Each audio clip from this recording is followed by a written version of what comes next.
செய்வோம். அன்பு மிரக்கமுள்ள பரலோக தகப்பனே, மனமாய்ச்சான அந்த வேலைக்காக நன்றியோடு ஸ்தோத்திரிக்கிறோம்.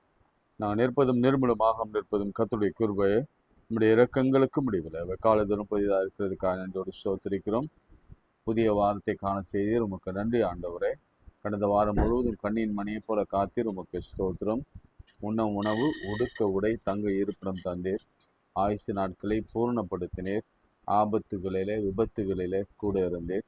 வறுமையை வருகிற பொழுது குறைவுகளை எல்லாம் நிறைவாக மாற்றினீர். கடன்களை அடைத்தீர். நல்ல செய்திகள் இந்த வார இறுதியில் எங்களுக்காக வந்ததுக்காக ஸ்தோத்திரிக்கிறோம். கர்த்தாவே, இந்த நாளிலும் உடைய பாதத்திலிருந்து தூங்குகிறோம். கர்த்தர் தாமே இந்த வாரத்தை முழுவதும் எங்களுக்கு ஆசீர்வாதத்தை தரும்படியாக இயேசுவின் நாமத்தில் செபிக்கிறோம் நல்ல பிதாவே, ஆமென். இருள் சூழ்ந்த லோகத்தில் ஒரே ஒரு சரணம் மாத்திரம் பாடலாம். இருள் சூழ்ந்த லோகத்தில் இமை பொழுதும் தூங்காமல், இருள் சூழ்ந்த லோகத்தில் இமை பொழுதும் தூங்காமல், கண்மணி போல என்னை கர்த்தரேசு காத்தாரே. கானங்களால் நிறைந்து காலமெல்லாம் பாடுவேன். கானங்களால் நிறைந்து காலமெல்லாம் பாடுவேன். அஞ்சிடேன் அஞ்சிடேன், என் இயேசு என்னோடு இருப்பதால். அஞ்சிடேன் அஞ்சிடேன், என் இயேசு என்னோடு இருப்பதால். அலைகள் படகின் மேல் மோதிய ஆழ்த்தினாலும், அலைகள் படகின் மேல் மோதிய ஆழ்த்தினாலும், கடல் மேல் நடந்து வந்து கர்த்தரே காத்தாரே. கடல் மேல் நடந்து வந்து கர்த்தரே காத்தாரே. அலைகள் நீக்கியவர் அமைதிப்படுத்தினார். அலைகள் நீக்கியவர் அமைதிப்படுத்தினார். அஞ்சிடேன் அஞ்சிடேன், என் இயேசு என்னோடு இருப்பதால். அஞ்சிடேன் அஞ்சிடேன், என் இயேசு என்னோடு இருப்பதால். மரண பள்ளத்தாக்கில் நான் நடந்த வேளைகளில், மரண பள்ளத்தாக்கில் நான் நடந்த வேளைகளில், கர்த்தரே என்னோடிருந்து தெக்கினாட்டம் தோழினார். பாத்திரம் நிரம்பி வழிய ஆவியார் அபிஷேகித்தார். பாத்திரம் நிரம்பி வழிய ஆவியால் அபிஷேகித்தார். அஞ்சிடேன் அஞ்சிடேன், என் இயேசு என்னோடு இருப்பதால். அஞ்சிடேன் அஞ்சிடேன், என் இயேசு என்னோடு இருப்பதால்.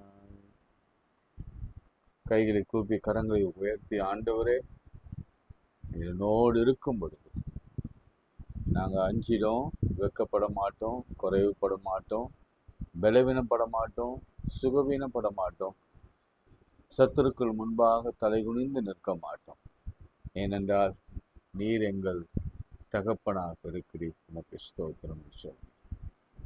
எல்லாரும் அந்த விசுவாசத்தோட ஒரு அறிக்கை பண்ணுங்க. நீங்க எங்க தகப்பனா இருக்கிறபடினால நாங்க அஞ்சிடும்.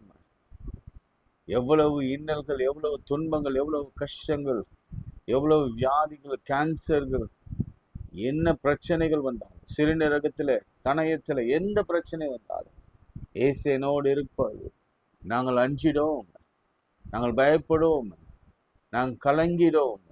ஏனால் கர்த்தர் எங்களோடு கூட இருக்கிறார். எங்கள் வறுமை எங்களை பயமுறுத்தி கொண்டிருக்கலாம், எங்கள் தேவைகள் எங்களை பயமுறுத்தி கொண்டிருக்கலாம், குழந்தையின்மை விரக்தியிலே கொண்டு வந்து நிறுத்தி இருக்கலாம், வேலையின்மை போராட்டத்திலும் வெறுமையிலும் கொண்டு வந்து நிறுத்தியிருக்கலாம். ஆனால் இயேசு நம்மோடு இருக்கும் பொழுது நாம பயப்பட வேண்டிய அவசியம் இல்லை. எனக்கான ஆல்டர்னேட் காத்து கொண்டிருக்கிறது, எனக்கான பதில் காத்து கொண்டிருக்கிறது, எனக்கான எல்லா தேவைகளும் சந்திக்கப்பட இயேசு காத்து கொண்டிருக்கிறார். இயேசுவின் நாமத்தில் ஜெபிக்கிறோம் பிதாவே, ஆமென். பிரியமானவர்களே, உங்கள் அனைவரும் இயேசு கிறிஸ்துவின் இன்ப நாமத்திலே நான் வாழ்த்தி வரவேற்கிறேன். இந்த நாளிலும் கூட உங்களை சந்திப்பதில் மிகுந்த மகிழ்ச்சி. இதா நீங்கள் பார்த்துருப்பீங்க, இந்த ஹேர் கட்டிங், இதற்கு ஒரு பின்னணி இருக்கிறது, அதை நான் சொல்லிடுறேன்.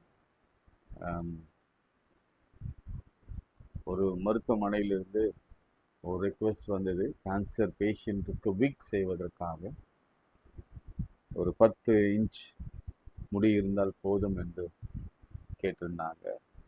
எனவே ஒரு ஏர் டொனேஷன் அப்படின்ற அளவில் அதை கொடுத்து விட்டேன்.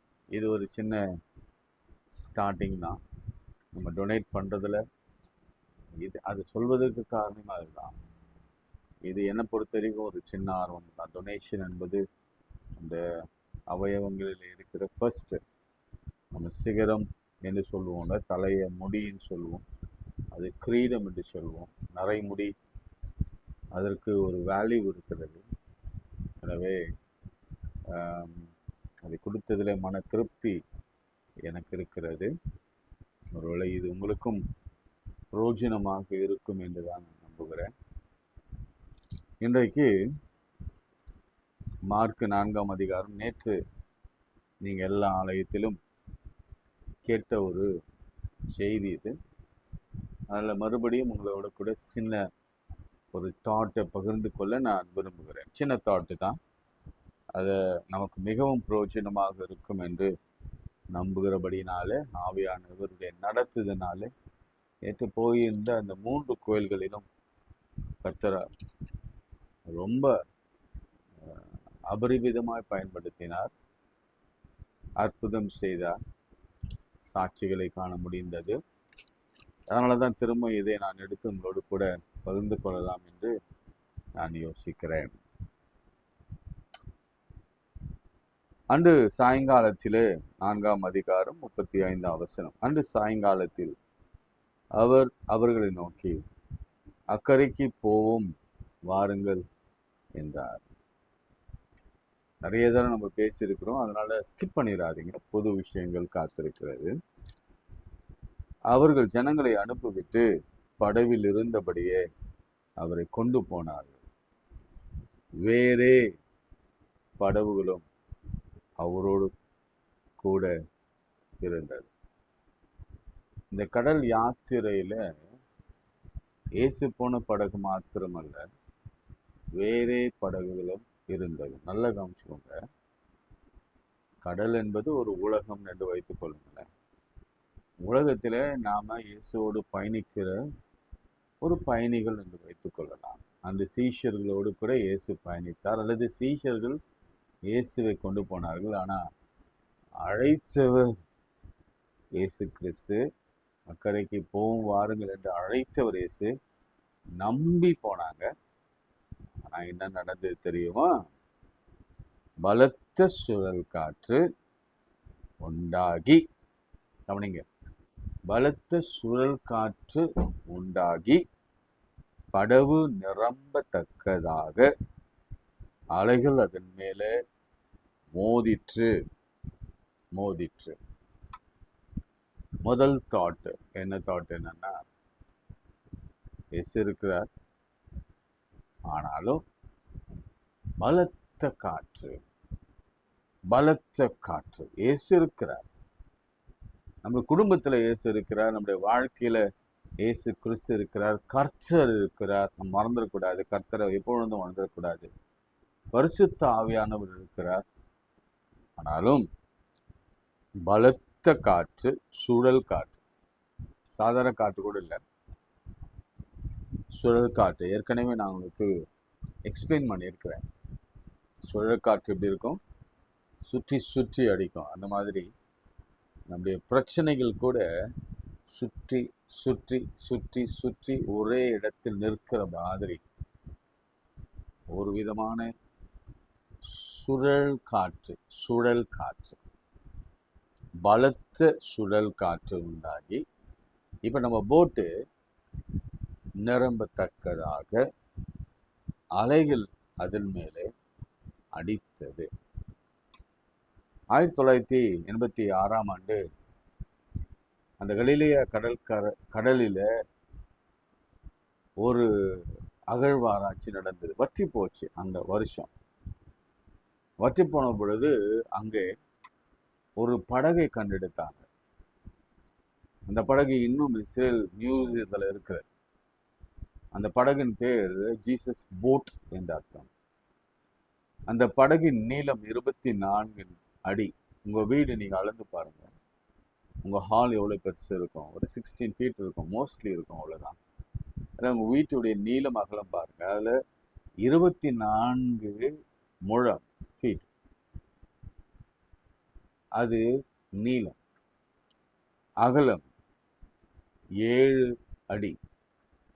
7 அடி, அதாவது நம்ம நின்னோம்னா 6 அடி இருக்கும், 5.5 5.5 இருக்கும். அதுக்கு மேலே 2 அடி எடுத்துக்கோங்க. அந்த மாதிரி ஒரு பெட்டை விட பெரிய சைஸாக இருக்கும் அகலம். அதனுடைய ஆழம் 4 அடி. ரொம்ப டெப்த்லாம் இல்லை, ஜஸ்ட் 4 ஃபீட். அது இதுதான் போட்டு. இதில் அந்த எண்ணில் ஒரு படுக்கிற வசதியோட, உட்கார்ந்து ரோ பண்ணுகிற வசதியோட கட்டப்பட்டிருக்கும். தண்ணீர் போட்டு எப்பவுமே இந்த வளைவாக இருக்கிறதுனால முதல்ல அடியில் தான் தண்ணி நிரம்பும். அதன் பிறகு அந்த எட்ஜுக்குள்ள வரைக்கும் தண்ணீர் வரும். இதை ஏன் அப்படி சொல்கிறேன்னா, இந்த போட்டில் தான் ஆண்டவர் தலையணை வைத்து அவர் படுத்து உறங்கினார். எப்படிங்க தூக்கம் வரும்? எவ்வளவு சுழல் காற்று, பலத்த. அதில் மெகா அப்படின்னு கிரேக்க பதத்தில் அதை மொழிபெயர்க்காங்க இங்கிலீஷில். மெகா சுழல் காற்று மாத்திரமல்ல, அலைகள் அடிக்குது, தண்ணீர் உள்ள நிரம்புது. அப்பொழுதும் கர்த்தர் தூங்குகிறார். எப்படி தூக்கம் வரும்? யாருக்கு தெரியுமா தூக்கம் வரும்? கர்த்தருடைய பிள்ளைகளுக்கு கர்த்தர் தூக்கத்தை கொடுப்பார். ஃபார் எக்ஸாம்பிள், நம்ம சங்கீதங்களிலே 127ஆம் சங்கீதம் அதனுடைய 3ஆம் வசனத்தை நாம் வாசித்தா, 127 அதனுடைய 3ஆம் வசனம்,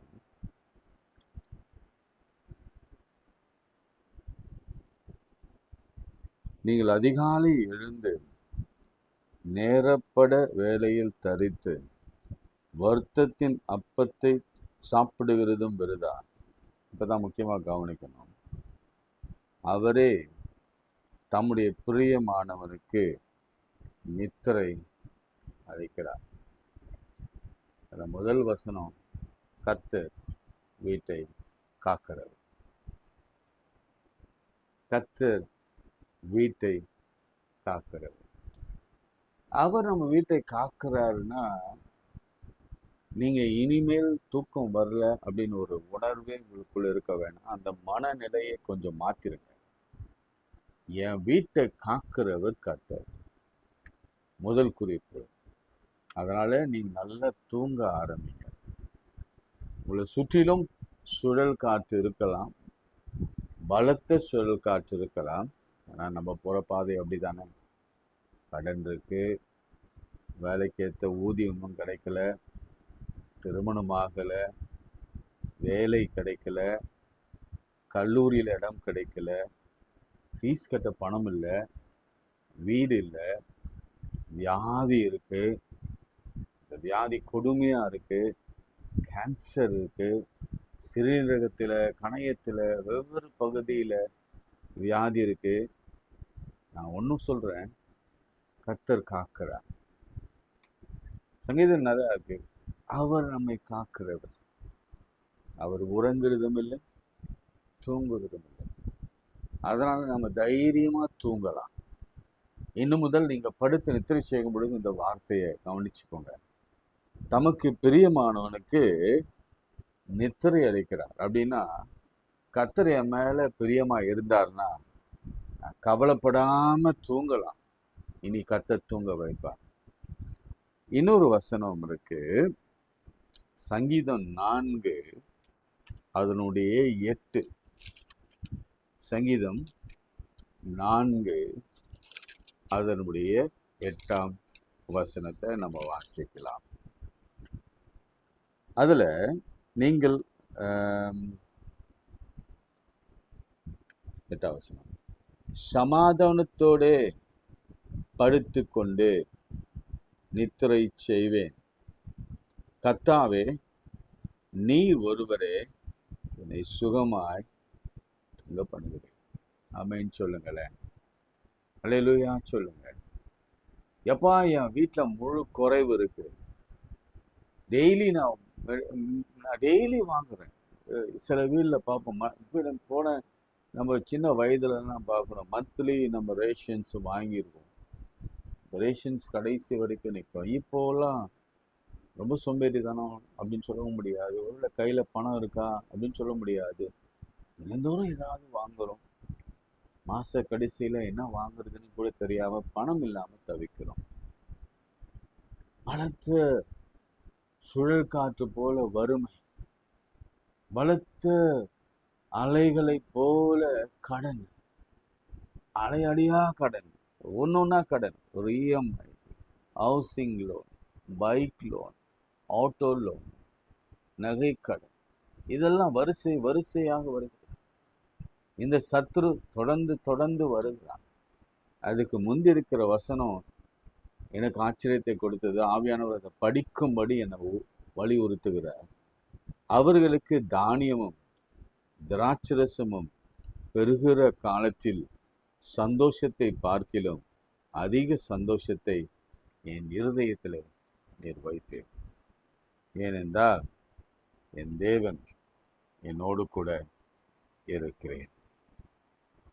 அழகா சொல்றார், பக்தி உள்ளவனை கர்த்தர் தமக்காக தெரிந்து கொண்டார் என்று அறியுங்கள். நான் கர்த்தரை நோக்கி கூப்பிடுகிறேன், அவர் கேட்பார். அவர் என்னை கேட்பார். நீதிமொழிகள்ல இன்னொரு வசனத்தை நம்ம வாசிக்கலாம். 3:24. நீதிமொழிகள் 3:24. நீ படுக்கும்போது பயப்படாதிருப்பாய், நீ படுத்துக் கொள்ளும்போது உன் நித்திரை இன்பமாய் இருக்கும்.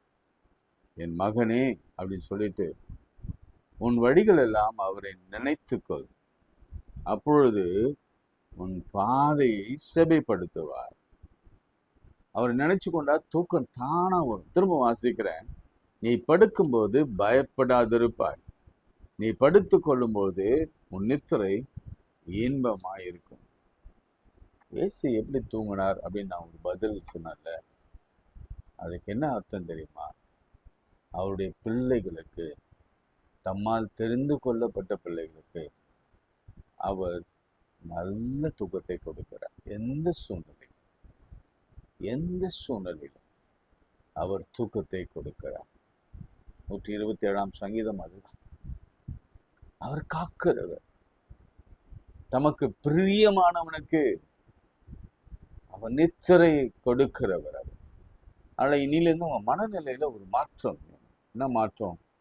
நான் படுப்பேன், என் ஆண்டவரை வழியிலே நினைத்து கொள்வேன், நான் நல்லா தூங்குவேன், அவ்வளவுதான்.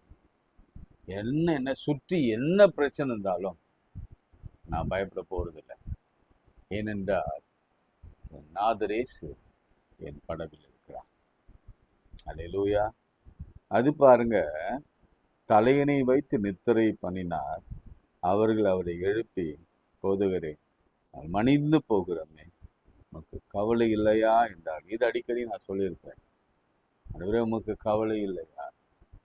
புலம்பல்ல நமக்கு புலம்பின பல நாட்கள் உண்டு. அந்த புலம்பல் நாட்களிலே நம்ம சொன்ன வார்த்தை இதுதான், நாங்கள் மடிந்து போகிறோமே, உமக்கு கவலை இல்லையா? ஆண்டவர் எழுந்து அட்ரஸ் பண்ண விஷயம் என்னன்னா, எழுந்து காற்றை அதட்டி கடலை பார்த்து, இறையாதே, அமைதலாயிரு என்றார். அப்பொழுது காற்று நின்று போய் மிகுந்த அமைதல் உண்டாயிற்று. 2 இடத்துல இந்த மிகுந்த மிகுந்த என்ற வார்த்தையை நான் ஆழமா அவங்க இருதயத்துல பதிய வைக்க விரும்புகிறேன். 3 காரியங்கள், 4 லெட்டர். பலத்த பலத்த பலத்த சுழல் காற்று 4 லெட்டர். மிகுந்த மிகுந்த அமைதல். நல்ல கவனிங்க, மிகுந்த அமைதல். இன்னொரு இடத்துல அவர்கள் மிகவும் பயந்து, இவர் யாரோ, காற்றும் கடலும் இவருக்கு கீழ்ப்படுகிறதே என்று ஒருவரை ஒருவர் சொல்லிக் கொண்டார். யார் இவர்? இதுதான் ஃபர்ஸ்ட் மிராக்கிள். ஆண்டவர் இயற்கைக்கு மேலே அதிகாரம் உள்ளவர் என்று காண்பிக்கும்படியார் அவர் காற்றை அமைதலாயிரு, இறையாதே, ஜலத்தை பார்த்து கடலை பார்த்து அமைதலாயிரு என்றார். பேசினார், பார்த்தார். கடலை பார்க்கலாம், ரொம்ப சிம்பிள். ஆனா காற்றை கிட்ட பேசுறார், அதற்றுகிறார். பிரியமானது, நம்ம வாழ்க்கையில, என் வாழ்க்கையில நமக்கு விசுவாசம் இருக்கோ இல்லையோ, ஆண்டவரே மடிந்து போகிறோமே உமக்கு கவலை இல்லையா என்று இவர் யாரோ, இதுதான் சீஷர்கள் சொன்ன வார்த்தை. 2 வார்த்தை ரொம்ப நெகட்டிவ் வார்த்தை. நாங்க மடிந்து போகிறோமே கவலை இல்லையா, நெகட்டிவ் வார்த்தை. இவர் யாரோ புரியல. யார் இவர்? யாரையா இவர்? காற்று கடல் இவளுக்கு அடங்குதே, யார் இவர்? இவரை என் பக்கத்துல வச்சிருக்கிறேன், ஆனாலும் நான் பயப்படுறேன். என் தேவையை கண்டு அஞ்சுறேன், என் பிரச்சனை கண்டு நான் பயப்படுறேன், என்னால அடுத்த நிமிடம் நடக்க முடியல, தற்கொலை பண்ணிக்கலாம் நினைக்கிறேன். யார் இவர்? அவர் இருக்கும்போது கவலைப்படாதீங்க. டோட்டலா பூமியை மாற்றுவார், சூழ்நிலையை மாற்றுவார், காற்றை திசை திருப்புவார். கடலை அப்புறம் போனா போயிடும், கிட்ட வராதுன்னு வராது. என் தேவன் அப்படி வல்லமை உள்ள தேவனாக இருக்கிறார். ஒரே ஒரு எக்ஸாம்பிள் உங்களுக்கு சொல்லிட்டு நான் ஜெபிக்கிறேன், ஒரு கேள்வியோடு முடிக்கிறேன். பழைய ஏற்பாட்டில் ஆண்டவர் இப்படி ஒரு கர்த்தர் இப்படி ஒரு இயற்கை மேல ஒரு அற்புதத்தை செய்தார். அது எந்த இடத்துல இருக்குன்னு கண்டுபிடிச்சு வைங்க. நாளைக்கு உங்களோடு கூட நான் சந்திக்கிறேன்.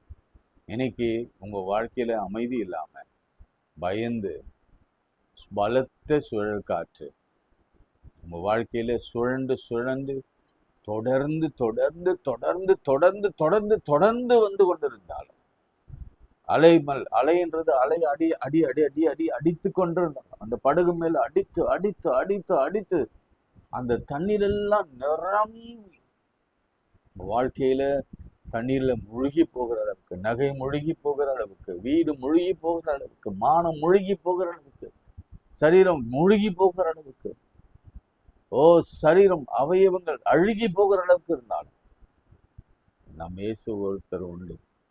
அவர் இயற்கைக்கு மேல் அற்புதம் செய்கிறது, நமக்கும் செய்வார். ஆமென். ஒரே ஒரு வார்த்தை, இறையாதே, அமைகிறார்.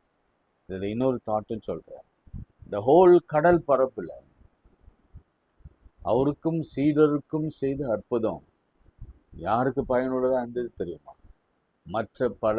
மற்ற வேறு சில படகுகளுக்கும் அந்த அற்புதம் போய் சேர்ந்தது. இன்றைக்கு நான் சொல்றேன், நல்லோர் மீதும் தீயோர் மீதும் கர்த்தர் நீதியின் சூரியன் உதைக்க செய்கிறார். அதன் முதல் பாயிண்ட். 2வது, நாளைக்கு அந்த வேறு சில படகுகள் இருந்தவங்க சொல்லுவாங்க, அந்த படகில் இருந்த இயேசு தான் காற்றையும் கடலையும் அதற்றினார், நாங்கள் சுகமாக பயணம் பண்ணுறோம். உலகத்திலேயே ஒருவர் உண்டானார், அது இயேசு மாத்திரமே. நோக்கி கூப்பிடலாமா? மிகுந்த அமைதல் வேணும்ல உங்களுக்கு? ஜெபம் பண்ணலாம். ஆண்டவரே, இந்த மிகுந்த அமைதலை உங்க வாழ்க்கையில கட்டளையிடுங்க. பலத்த சுழல் காற்றை எடுத்து போடுங்க, அலைகளை எடுத்து போடுங்க, தண்ணீரை எடுத்து போடுங்க. எங்க படகு மேல அடி மேல அடி மேல அடி மேல அடித்து கொண்டிருக்கிற அந்த அடியை எடுத்து போடுங்க. எங்களை காப்பாற்றுங்க. அக்கறைக்கு கொண்டு போவேன்னு சொன்னவர் அக்கறையிலே சேகிற வரையிலும், எங்க வாழ்க்கையில வேலை கிடைக்கிற வரைக்கும், எங்களுக்கு திருமணம் ஆகிற வரைக்கும், எங்க பிள்ளைகளுக்கு திருமணம் ஆகிற வரைக்கும், எங்க குழந்தை பிறக்கும் வரைக்கும், எங்களுக்கு எல்லா அற்புதங்கள் செய்கிற வரைக்கும் இது எங்களை விட்டு விலகாது இருக்கிறதுக்காக ஸ்தோத்திரம். தமக்கு பிரியமானவனுக்கு கர்த்தர் நித்திரை அனுபவம் நித்திரை தருகிறார். அவர் அன்பா இருக்கிறார். இயேசுவின் நாமத்திலே ஜெபிக்கிறோம் நல்ல பிதாவே, ஆமென். ஆண்டவராக இயேசு கிறிஸ்துவின் கிருபை, பிதாவாகி தேவனுடைய அன்பு, பரிசுத்தாவின் ஐக்கியம் நம் அனைவரோடு மீண்டும் மீண்டும் சதா நிலைத்திருப்பதாக. ஆமென்.